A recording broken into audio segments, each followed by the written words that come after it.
Hi guys, welcome back to another video. आज की video में बिजनेस स्टडीज कक्षा 12वीं चैप्टर नंबर 6 स्टाफिंग को अगले 5 मिनट के अंदर समाप्त कर रहे हैं। इस चैप्टर के नोट्स चाहिए मिल जाएंगे, बट उससे पहले अपने ईयरफोन को थोड़ा सा टाइट कर लो और आवाज को थोड़ा सा बढ़ा लो, क्योंकि अगले 5 मिनट के अंदर स्टाफिंग के पूरे चैप्टर को साथ में मिलकर खत्म करने वाले हैं। शुरुआत करते हैं स्टाफिंग से। तो स्टाफिंग का मतलब होता है filling the right person for the right job, having the right qualification and doing the job at the right time. बहुत सारा राइट आता है, पर सादा भाषा में इसका मतलब होता है कि हमारे पास एक नौकरी खाली पड़ी है, तो उस नौकरी को हम सही व्यक्ति के थ्रू भरें जिसके पास सही नॉलेज है और वो इस कार्य को सही समय आने पर कर देगा। ये कहलाता है स्टाफिंग। स्टाफिंग बहुत ज्यादा जरूरी है, वरना ऑर्गेनाइजेशन पूरी तरीके से खाली पड़ी रहेगी, काम बहुत पड़ा रहेगा पर व्यक्ति आएगा नहीं। स्टाफिंग के अंदर हम सही बंदे को उठा के लाते हैं, मतलब क्वालिफिकेशन उसकी अगर इस नौकरी के हिसाब से है तो ही हम उसको पकड़ते हैं। कुछ इंपॉर्टेंट या एडवांटेज बात करते हैं स्टाफिंग के। तो सबसे पहले इंपॉर्टेंट है कि ये वेकेंट जॉब को फिल करता है। अगर ये नहीं होगा तो नौकरियां ऐसे ही पड़ी रहेंगी। ये ऑर्गेनाइजेशन की ग्रोथ में मदद करता है, क्योंकि सही और कॉम्पिटेंट एम्प्लॉय आएगा तो ऑर्गेनाइजेशन बढ़ेगी। राइट कॉम्बिनेशन चूज करने में मदद करता है। जो पूरा प्रोसेस है वो इतना वेल स्ट्रक्चर्ड है कि भाई गलत आदमी आ ही नहीं सकता है। दो ऑर्गेनाइजेशन है, सेम कैपेक्स है, एक का एम्प्लॉय बेहतर है और दूसरे का खराब है तो वो ऊपर निकल जाएगी। ये मदद करता है आपको कंपीट करने में अपनी कॉम्पिटिटिव ऑर्गेनाइजेशन से साथ साथ। अगर आपकी नौकरी आपके काम के हिसाब से ही लगी है, आपकी क्वालिफिकेशन के हिसाब से, तो आपके जॉब सेटिस्फैक्शन को बूस्ट अप करता है। अब छोटी ऑर्गेनाइजेशन में स्टाफिंग एक प्रोसेस है, बड़ी ऑर्गेनाइजेशन के अंदर थोड़ा खर्चा बढ़ जाता है, तो HRM human resource management department खुल जाता है जो ये सारे काम संभालता भी है और इन लोगों के साथ कुछ गड़बड़ तो नहीं हो रही इसके बारे में भी ध्यान रखता है। चलिए शुरू करते हैं स्टाफिंग के प्रोसेस को। कि मान लो कि आपको पता है कि आपके पास नौकरियां खाली हैं, तो आप उन नौकरियों को कैसे भर सकते हो। तो ये प्रोसेस स्टार्ट होता है सबसे पहले estimating of man power requirement. हमें सबसे पहले यह पता करना पड़ेगा कि हमें नौकरी देनी भी है या नहीं देनी, और देनी है तो कौन सी नौकरी कितनी देनी है। ये करने के लिए 3 स्टेप होते हैं। पहला वर्कलोड एनालिसिस, यानी ये चेक करो कि काम कितना है। दूसरा वर्क फोर्स एनालिसिस, ये चेक करो कि उस काम को करने के लिए लोग कितने हैं। पहले देखा काम कितना है, फिर देखा लोग कितने हैं, फिर ये देखो कि क्या हमें और लोगों की जरूरत है। दोनों को कंपैरिजन करो और कंपैरिजन करके अगर आपको ये लगता है कि वर्कलोड ज्यादा है तो स्टाफिंग कर लेंगे, और अगर वर्कलोड कम है तो पुरानों को निकालो, नए को लाने की जरूरत नहीं। मान लेते कि हमने पता कर लिया वर्कलोड बहुत ज्यादा है, तो अब अगला काम क्या है? अगला काम शुरू होता है रिक्रूटमेंट से।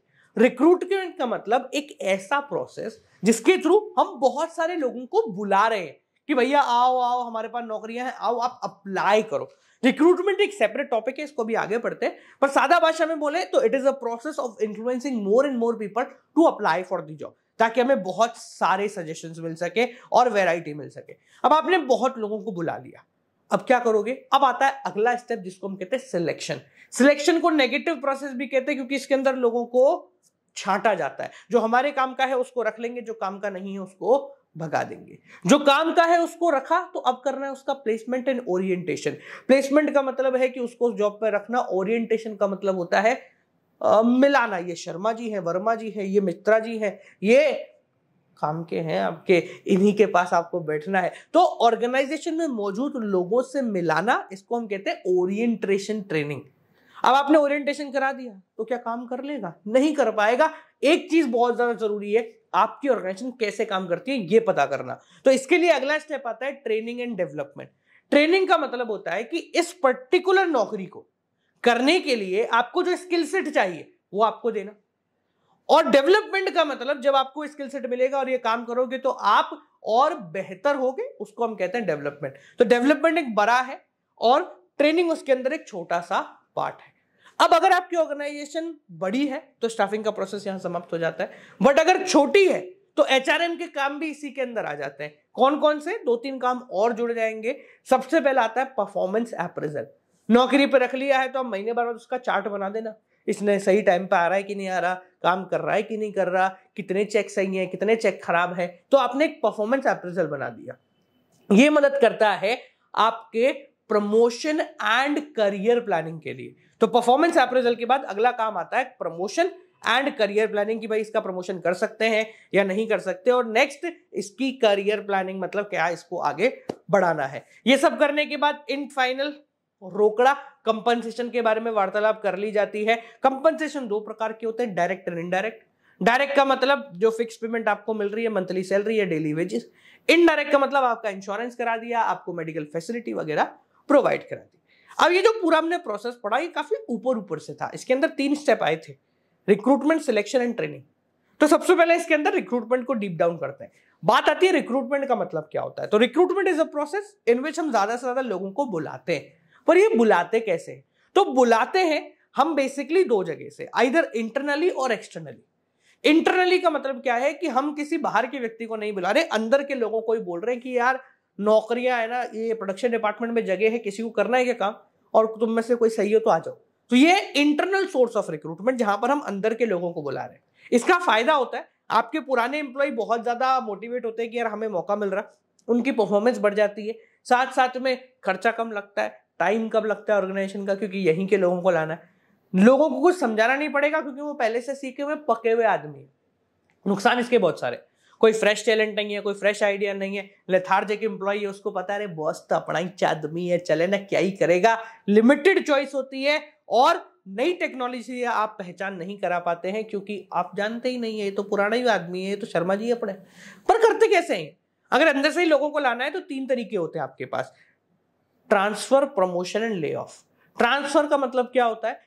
प्रोडक्शन डिपार्टमेंट से सेल डिपार्टमेंट। अभी जितनी आपकी तनख्वाह है उतनी ही रहेगी, जितनी आपकी अथॉरिटी है उतनी ही रहेगी, बस आपका डिपार्टमेंट चेंज किया जा रहा है। अगर आप केवी से हैं तो इस बात को पहचानते होंगे कि हम लोग डिपार्टमेंट्स और ये सारी चीजें काफी ज्यादा बदल देते हैं।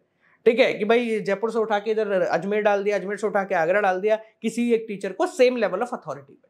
तो ट्रांसफर में तनख्वाह नहीं बढ़ती है, वही रहती है, और ताकत भी नहीं बढ़ती है। तनख्वाह और ताकत बढ़ती है प्रमोशन के अंदर, डिप्टी कमिश्नर से कमिश्नर बना दिया या एक लेवल और ऊपर चढ़ा दिया। प्रमोशन के अंदर आपका रोकड़ा भी बढ़ेगा और आपकी अथॉरिटी, रिस्पॉन्सिबिलिटी भी इंक्रीज हो जाएगी। एक रीसेंट अभी आया है जिसको हम बोलते हैं ले ऑफ। ले ऑफ का मतलब होता है निकाल देना, चल रहा है बहुत ज्यादा आजकल। चलो बात करते हैं एक्सटर्नल सोर्स ऑफ रिक्रूटमेंट। जब हम बाहर से लोगों को बुलाते हैं कि भैया आ जाओ, फायदा है इसका, फ्रेश टैलेंट आता है, कॉम्पिटिटिव स्पिरिट आती है, नया बंदा आएगा, क्वालिफाइड बंदा आएगा, लेटेस्ट टेक्नोलॉजी लेके आएगा, ऑर्गेनाइजेशन के पास बहुत ज्यादा चॉइस होती है कि हम किस में से सिलेक्ट करें। इसके कुछ नुकसान भी है। नुकसान नंबर 1 क्या है कि पुराने एम्प्लॉयज का मोरल डाउन हो जाता है, यार हम कोई प्रमोशन दे देते, ये नए आदमी को उठा लाए। लेंदी प्रोसेस है, टाइम कंज्यूमिंग है, कॉस्ट काफी ज्यादा लगती है, हो सकता है नया बंदा ऑर्गेनाइजेशन में सेटल ना हो। पर ये करते कैसे हैं? तो भाई रिक्रूटमेंट करने के लिए बहुत सारे तरीके होते हैं। सबसे पहला तरीका होता है डायरेक्ट रिक्रूटमेंट, कि आपको छोटी मोटी नौकरी के लिए चाहिए, स्वीपर वगैरह कोई चाहिए, हेल्पर चाहिए, तो आपने क्या करा, बैनर लगा दिया है आपके ऑफिस के गेट पर कि मुझे इस व्यक्ति की जरूरत है। आपने देखा होगा मेडिकल शॉप्स के बाहर लगा रहता है कि एक लड़के की जरूरत है, 15-16 साल का, 5,000 की तनख्वाह मिल जाएगी। वो कहलाता है डायरेक्ट रिक्रूटमेंट। नेक्स्ट आता है कैजुअल कॉलर्स। क्या होता है, जैसे मुझे भी एडिटिंग के लिए कुछ लोगों की जरूरत थी तो मैंने 10 लोगों को बुला दिया। अब उन 10 में से मैंने 1-2 को सिलेक्ट किया, बाकी 8 के मेरे पास अभी भी सीवी पड़े हुए, तो अगर मुझे रिक्वायरमेंट होगी तो मैं उन 8 में से किसी एक को फोन करके बुला लूंगा। इसको कहते हैं कैजुअल कॉलर्स। नेक्स्ट आता है एम्प्लॉयमेंट एक्सचेंज। ऐसी कई सारी ऑर्गेनाइजेशन खुली हुई है जिनका काम है कि आप हमें अपना सीवी दे जाओ, ठीक है, और कोई कंपनी में रिक्वायरमेंट होगी तो हम आपका सीवी वहां फॉरवर्ड कर देंगे। उनको एम्प्लॉयमेंट एक्सचेंज कहते हैं। कैंपस से लोगों को उठा लेते हैं। कैंपस रिक्रूटमेंट एक बहुत कॉमन प्रैक्टिस आज के समय में हो गई है। कभी कभी प्रेजेंट एम्प्लॉइज को बोल देते तुम्हारे कोई रिश्ते में है क्या, कोई जानकार है क्या, कोई पहचान वाला, कोई विश्वासु आदमी है क्या, तो प्रेजेंट एम्प्लॉइज से भी मांगा जा सकता है कभी कभी राय। नेक्स्ट आता है लेबर कॉन्ट्रैक्टर्स। आपने देखा होगा कभी घर पे काम हुआ है तो एक होता है ठेकेदार और एक होती है लेबर। ठेकेदार को हम पकड़ लेते हैं, ठेकेदार लेबर ऑटोमेटिकली पकड़ के ले आता है, ठीक है। नेक्स्ट है अभी जो चलने वाला वेब पब्लिशिंग, आपने naukri.com, monster.com इन पर डाल दिया है या फिर एडवर्टाइज कर दिया है टेलीविजन के ऊपर। ये सारे तरीके होते हैं। इन सारे तरीकों से आपके पास बहुत सारे बंदे आ जाएंगे। मान लो आपको नौकरी की जरूरत है 10 और आपके पास आ गए 10,000 लोग, तो इन 10,000 में से अब 10 सिलेक्ट करने पड़ेंगे। तो ये काम होता है अगले स्टेप पे सिलेक्शन।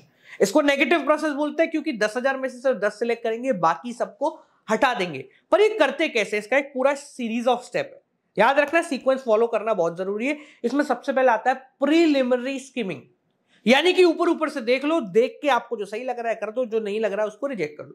यहां हम 10,000 में से शायद 7,000 पे आ जाते हैं। आप कहते होंगे फॉर्म ढंग से भरना, फॉर्म में गलती ना करना, क्योंकि फॉर्म की गलती की वजह से भी रिजेक्ट कर दिए जाते हैं। इसको प्रीलिमिनरी स्कीमिंग कहते हैं, ऊपर से देखकर। अब 10 में से 7,000 रह गए हैं, तो उन 7,000 का होगा टेस्ट, जिसको हम बोलते हैं सिलेक्शन टेस्ट। अलग अलग प्रकार के सिलेक्शन टेस्ट होते हैं। ट्रेड टेस्ट हो गया व्यापार का, इंटरेस्ट टेस्ट आपको किस में ज्यादा इच्छा है, एप्टीट्यूड टेस्ट, इंटेलिजेंट टेस्ट, ये सारे टेस्ट होते हैं। हो सकता है कि आपको फॉर्म में कुछ ऐसे क्वेश्चन डाल दें जो एक तरीके से टेस्ट का भी काम आपके लिए कर लें। अब आपने टेस्ट दे दिया, उनमें से भी 7,000 में से मान लो 500 लोग ही रह गए, बाकी सबको रिजेक्ट कर दिया। अब जो बचे हैं उनका होगा एम्प्लॉयमेंट इंटरव्यू, यानी कि पैनल बैठेगा और आपसे सवाल जवाब करेगा। एक्सपर्ट का पैनल बैठेगा, आपको सही जवाब देना है। मान लीजिए आप जवाब दे देते हैं, उन 500 में से 200 लोग जो है ना वो जवाब देके आगे बढ़ गए हैं। अब होती है उनकी बैकग्राउंड चेकिंग। रेफरेंस चेक करते हैं, बैकग्राउंड चेक करते हैं, कहां से आया है, पहले क्या कर रहा था, इससे पहले नौकरी किसकी थी, इसने रेफरेंस में किस आदमी का नाम डाला है, ये सारी चीजें वो लोग चेक करते हैं। अब चेक करने के मान लो 200 में से रह गए मात्र 50। अब उन 50 में से 10 सिलेक्ट करने हैं, तो यहां पर होता है सबसे बड़ा झोल झाल। अगला स्टेप आता है सिलेक्शन डिसीजन। उन 50 का फॉर्म सामने रखा जाता है, इंटरव्यू सामने रखा जाता है, और देख दाख के अच्छा ये ठीक है, अच्छा ये खराब है, ये खराब है, वहां पर उन 50 में से 10 को सिलेक्ट किया जाता है। यहां सबसे ज्यादा गड़बड़ होती है। वो कहते हैं ना, तो इंटरव्यू वो निकाल ले इंटरव्यू, बाकी मैं सल्टा दूंगा, सिलेक्शन डिसीजन में तेरा ही नाम सबसे ऊपर डाल दूंगा।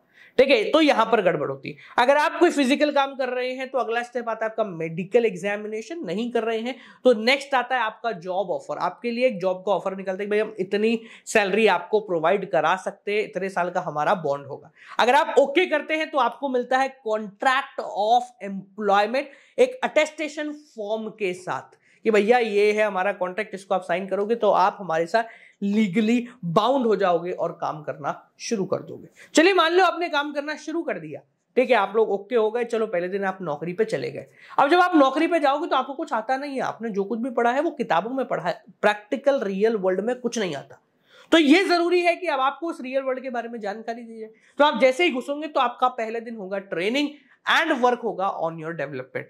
ट्रेनिंग करीब 2 महीने का एक प्रोसेस होता है, जिसके अंदर आपको वो सारी स्किल सिखाई जाती हैं जो कि इस जॉब को करने के लिए जरूरी होती हैं। और जब आप वो स्किल सीख जाते हो तो आप ग्रो हो जाते हो, आपका डेवलपमेंट हो जाता है। ट्रेनिंग कराने में दोनों का फायदा है, ऑर्गेनाइजेशन का भी, एम्प्लॉय का भी।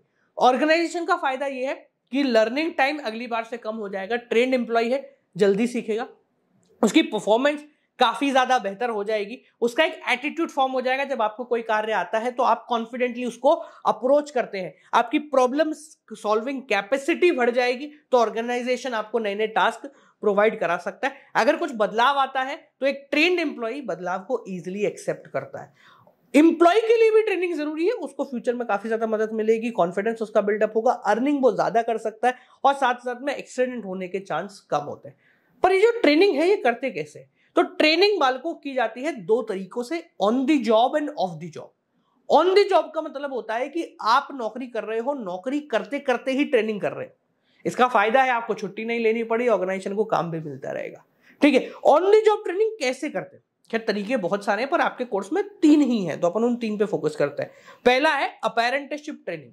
अपेरेंटिसशिप ट्रेनिंग या अपेरेंटिसशिप प्रोग्राम का मतलब क्या है? आपके घर में कभी लकड़ी का काम हुआ है तो एक खाती आपके पास आया होगा, वो खाती अपने साथ एक छोटू को लेकर आता है। बिजली वाला भी जनरली कभी कभी ले आता है। जो छोटू काम जानता नहीं है पर सीख रहा है, तो वो खाती काम करता है, छोटू बैठ के देखता है, थोड़े दिन बाद वो बोलता है चल अब तू टेप लगा के बता। ये क्या हो गया? ये होता है अपेरेंटिसशिप ट्रेनिंग। एक मास्टर वर्कर पहले काम करता है और सीखने वाला देखता है, और फिर उल्टा हो जाता है, सीखने वाला काम करता है, मास्टर वर्कर पीछे से देख रहा है। ये कहती है अपेरेंटिसशिप ट्रेनिंग। अगला आता है इंटर्नशिप। इंटर्नशिप आप लोग जानते हैं आजकल काफी ज्यादा पॉपुलर है। प्रोफेशनल इंस्टीट्यूट और कॉर्पोरेट वर्ल्ड ये दोनों मिलकर कुछ ऐसा जुगाड़ करते हैं कि 2-4-6 महीने के लिए इनके स्टूडेंट जो है वहां जाकर काम सीख रहे हैं, काम कर रहे हैं।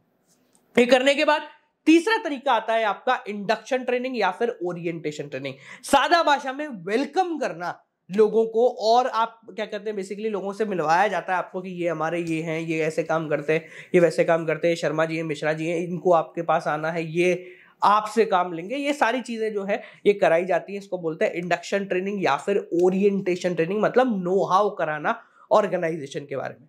ये तो हो गया काम करते करते सीखना। दूसरा होता है काम से छुट्टी लेके सीखना, जिसको हम कहते हैं of the job training. Of the job training तब लगती है जब बेसिकली आपका काम बहुत रिस्की होता है, कॉम्प्लिकेटेड मशीन यूज होती है। जैसे आपको फ्लाइट उड़ानी है तो डायरेक्टली डेमो के लिए आपको प्लेन में बिठा नहीं देंगे 200 पैसेंजर के साथ, आपके लिए एक वेस्टिब्यूल स्कूल रेडी होगा जिसके अंदर स्टिमुलेटर होगा सिमिलर टू जो आपको उड़ाना है। उसको हम कहते हैं वेस्टिब्यूल स्कूल की on off the job training. ये काफी ज्यादा पॉपुलर है, जहां भी सोफिस्टिकेटेड मशीन का यूज आता है ये काम कर देते हैं ताकि खर्चा भी कम हो, एक्सीडेंट होने के चांसेस भी बहुत ज्यादा कम हो। ठीक है जी, तो बालको ये चैप्टर आपका स्टाफिंग का हो गया है पूरी तरीके से समाप्त। अगर इस चैप्टर में कोई भी दिक्कत, परेशानी, प्रॉब्लम हो तो नीचे कमेंट में मुझे बता देना। इसी तरीके से बिजनेस के सभी चैप्टर्स, अकाउंट्स एंड इकोनॉमिक्स हम लोग कवर करा रहे हैं। मिलते हैं आप लोगों से अगले वीडियो के साथ। नोट्स कमेंट में या पिन मिल जाएंगे या फिर डिस्क्रिप्शन मिल जाएंगे, डू चेक इट आउट। और मिलते हैं अगले वीडियो के साथ। Keep on watching.